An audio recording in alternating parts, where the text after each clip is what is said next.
Dear Borno State Governor, His Excellency Prof. Umar Zulum, an urgent action is highly needed to another one in person of Naomi Goni.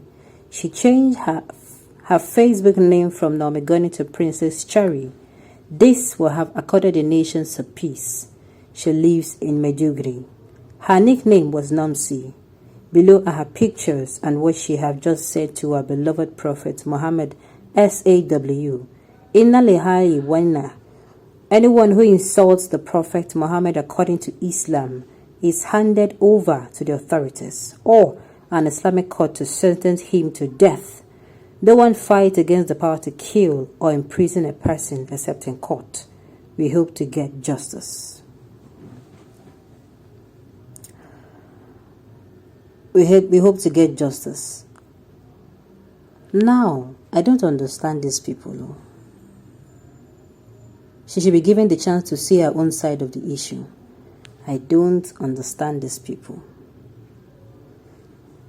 I don't know what these people want with this. They are trying to start what they will not finish. And the thing is, our government is folding their hands and doing nothing about it.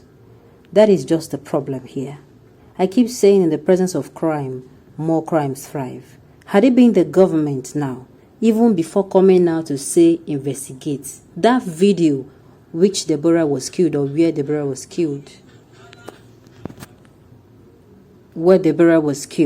that particular video has the faces of those who committed the acts. The government would have quietly told the media to tone it down, call them, prosecute them before you will hear anything, sincerely.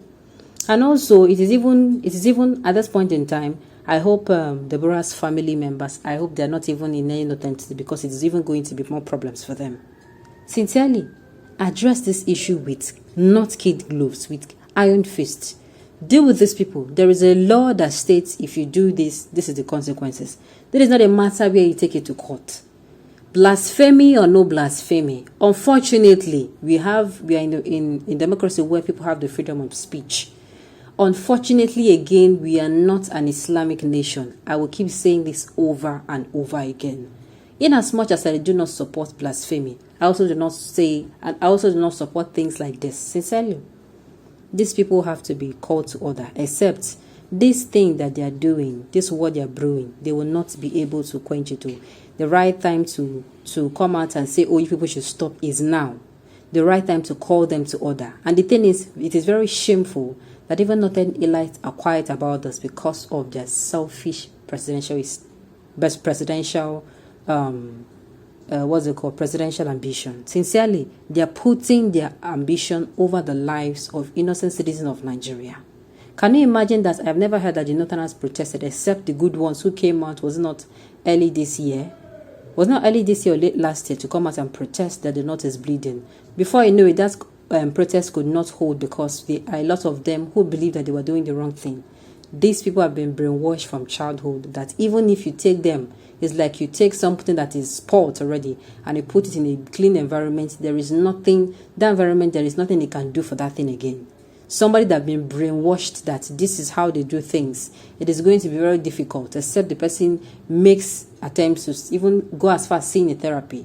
Somebody who sees civilization as, as an act of, how am I going to put it, as devilish and satanic. The person is not, how am I going to put it now? There is really nothing can be done to save that person. Yes. So if the government does not step into the situation and do the needful, a lot will go wrong. And sincerely, Nigeria at this point does not need this. We're already having economies. The economic situation is it's giving us gnashing of teeth. The people who they can barely go by the day, and this is not going to be added on top of it. No, this is just too much for Nigerians to bear. I remember that at the beginning of the year, I said it that we should be prepared for the worst because this year it is going to be very tough. But sincerely, I never imagined that we are going to make it this tough for ourselves.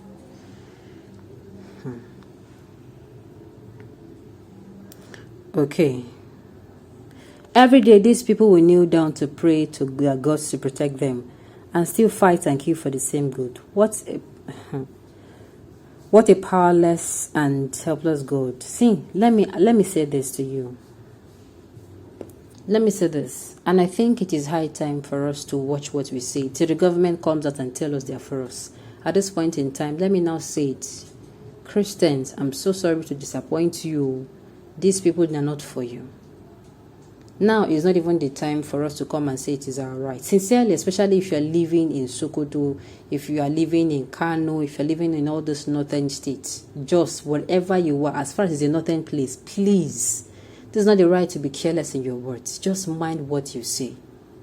The things I've read online about, there's a particular young guy, he said something very similar would have happened to him if had it been his own, did he see his own teacher or his own proprietor of the school did not step in. That he was as young as 13 years when something happened and he says something, and before you know what will go on, what was going on, his fellow classmates that are also 13 had already started gathering around, and a mob was already, was already going to lynch him until did they say the head teacher of the school intervened and was taken to safety. That was how he was saved. That even now, he's even he understands what is going on and he's trying to be careful. This is not the time to be careless. Yes, I understand that, yes, we're not in an Islamic country, but we still have to, make use of our, desperate times like this. You need to have to learn how to checkmate anything we say or do. Okay. This time and tide will change. A lot of people have endured this massacre by these Janjaweed for too long. You must not be beheaded before they repent. No one has the monopoly of violence. If you match them squarely, they will have to think before they trade. Enough is enough. And if these things, that's what I'm saying, if the government does not stop now, they cannot come out tomorrow and say stop. If they're keeping quiet, it's because this is their people. If whoever wants to retaliate, I keep saying it. You can't keep pushing people to the wall, or you can't keep beating someone and not expecting the person to cry. You can't beat a child and tell the child not to cry. It is only natural for that child to cry. And I tell you, if they are being pushed to the wall and the government does nothing about it, just have been doing, and at the end of the day, these people now find the strength to fight back, you are not going to be able to match their strength too. They will fight back with all they have, and it is not going to be nice. The chaos will be too much. That time gone, nobody is going to be listening to the government. The time they have to correct the situation is now and now alone. That is why they should be careful with everything. They should handle the situation the way they should handle and show us that we still have a government that indeed cares for her people. On this note, we have come to the end of the news. We say thank you for tuning in to listen. Until I come your way next time, enjoy the rest of your day.